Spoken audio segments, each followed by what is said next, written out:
अब बारी आती है सेकेंड बेडरूम के मेकओवर की। तो जो ये रूम था इसे मैंने अभी तक एज अ गेस्ट रूम रखा था और अभी मैं इसे as a kids room decor करने वाली हूँ। तो ये जो बेड है वो मैं सोने के टाइम के लिए यूज़ करने वाली हूँ, इस तरीके से डेकोर करने वाली हूँ। और जो ये तखत है इसे मैं प्ले जोन टाइप का, जिसपे खिलौना वगैरह रख के मेरा बच्चा आराम से खेल सके, उस तरीके से मैं इसे अब डिवाइड करने वाली हूँ। और जहाँ मैंने अभी अलमीरा रखी है उसके बैक साइड के वॉल पे सीपेज का प्रॉब्लम है। तो सबसे पहले मैं इस सीपेज की वॉल को सही करने वाली हूँ। तो पहले ले लिया है मैंने सैंड पेपर और इससे मैं अच्छे से वॉल को रब कर लूंगी, जिससे अगर कोई निशान हो इस वॉल पे तो वो भी छूट जाएंगे और साथ ही साथ पेन के या फिर बच्चे अपना कलर्स के जो निशान छोड़ जाते हैं वो भी आराम से इजीली छूट जाएंगे।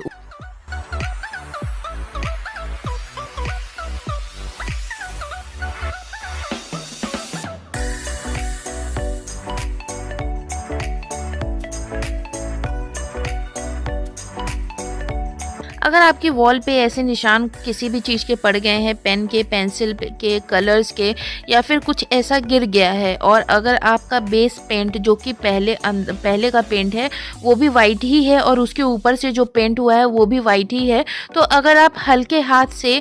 सैंड पेपर की हेल्प से थोड़ा सा रब करेंगे तो आपका पेंट बहुत ज़्यादा निकलेगा भी नहीं और जो वो निशान है वो भी चले जाएंगे। तो आपको अलग से पेंट करने की ज़रूरत नहीं पड़ेगी। अब जैसे कि इस वॉल पे ना बहुत सारे उभरे हुए पेंट के लेयर मुझे दिख रहे थे, तो सबसे पहले ये जो लेयर है मैं इसे नाइफ की हेल्प से हटा रही हूँ। जो एक शीट आती है, एक प्लेट टाइप का आता है पुट्टी वगैरह लगाने के लिए, आप चाहे तो उससे भी निकाल सकते हैं। तो मैंने यहाँ पे नाइफ की हेल्प से निकाल लिया है, क्योंकि ये लेयर्स जो है वो बहुत ज़्यादा नहीं है, थोड़ी बहुत है, वो भी कहीं कहीं। तो मैं नाइफ की हेल्प से इसे अच्छे से निकाल लूँगी। अगर सीपेज वॉल को रिपेयर करना है ना, तो आपकी जहाँ भी वॉल ऐसी है सीपेज वाली, तो वहाँ पे आप पहले चेक कर लीजिए कि जो भी पेंट है वो उभरे हुए हैं या नहीं। अगर उभरे हैं तो आप किसी भी चीज़ की हेल्प से या नाइफ की हेल्प से उस उभरे हुए लेयर को निकाल लीजिए, क्योंकि अगर आप उसके ऊपर पुट्टी भी लगाएंगे तो वो लेयर गिर जाएगी, वो ज़्यादा टाइम तक के लिए टिकेगी नहीं और वो प्रॉपर तरीके से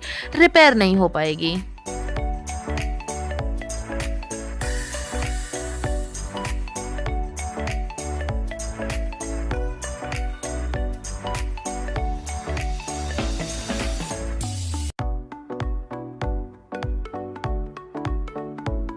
और जितनी भी उभरी हुई पेंट थे, जितने भी उभरी हुई एक लेयर सी बन गई थी, उसे निकालने के बाद फिर मैंने वापस से इसे सैंड पेपर से चला दिया है, जिससे कि अगर थोड़ी बहुत और उभरी हुई वॉल हो या जो पेंट है, वॉल नहीं बेसिकली पेंट, जो पेंट है उभर गए हैं या निकल गए हैं, तो वो वापस से अगर थोड़े भी बचे हों तो वो सैंड पेपर की हेल्प से निकल उसके बाद मैंने ये शीट ले ली है और इसकी हेल्प से मैं वाइट सीमेंट को इस वॉल पे वापस से लगा दूंगी। वाइट सीमेंट अगर नहीं है आपके पास, आप पुट्टी लगा सकते हैं। तो मैंने डायरेक्ट वाइट सीमेंट ले लिया है, और अगर आप चाहें तो पुट्टी में पानी और फेविकोल डाल के वापस से इस पे लगा सकते हैं।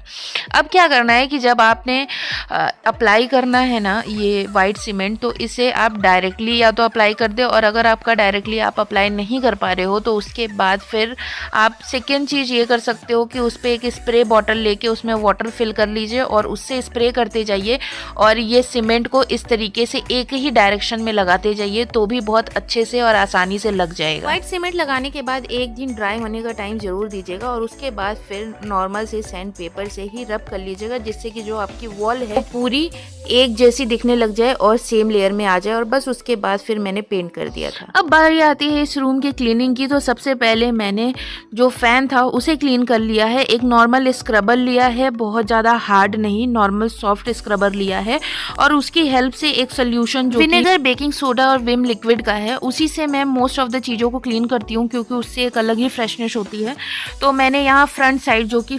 जो फ्रंट साइड है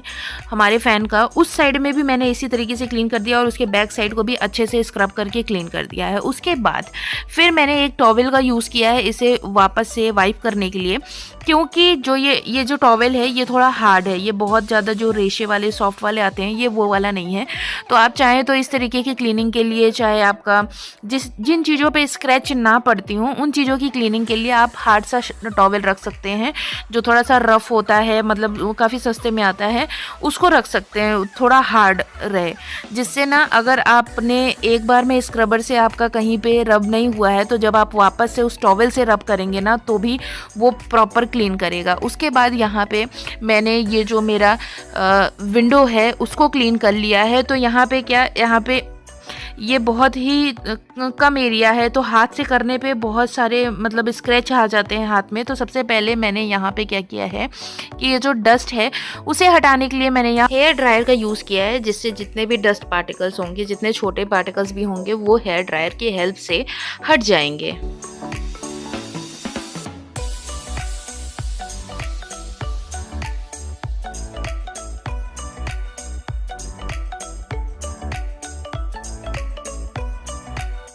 अब बस वैसे ही नॉर्मल हाथों से, नॉर्मल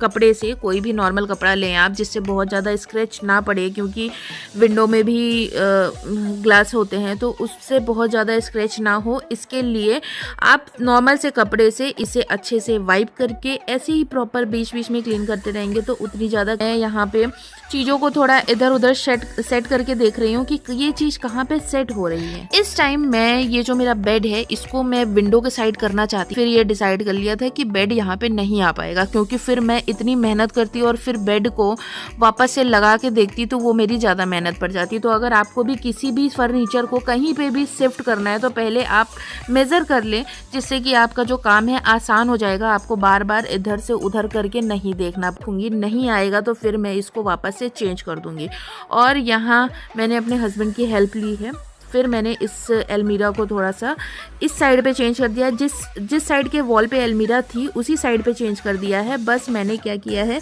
कि दोनों अलमीरा को अलग अलग कर दिया है, अलग सी वो लगा दी है, और बीच में कर दिया है मैंने बेड, क्योंकि बीच में बेड रखने के बाद भी स्पेस बन गया था।